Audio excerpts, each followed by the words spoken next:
kam parë, po themi, njerëz të kësaj fushë që me një vit, 2 vite experience, çmimet i kanë shumë lart.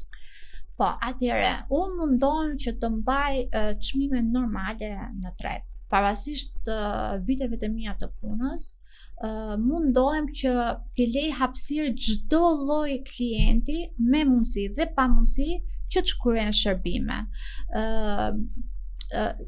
Faktikisht jam pak edhe duke qenë që klienta është ndër vite, çmimet kanë ndryshuar me kohën, kupton, dhe kur klientët i ke me vite është pak vështirë të rritësh edhe çmimin, kupton se thon po dëgjoj, po ti kishe pse e ke rritur, pse e ke bër, sado që mundosh të thuash që qiraja është rrit, produktet janë rritur, produktet përmirësohen, të gjitha janë rritur, çdo gjë është rritur. Po që prap edhe dua që të kem mundësi çdo individ ose që ta kënaqesh të ketë vit bëj shërbim pa i kushtuar dhe shumë në stratosferë çmimet.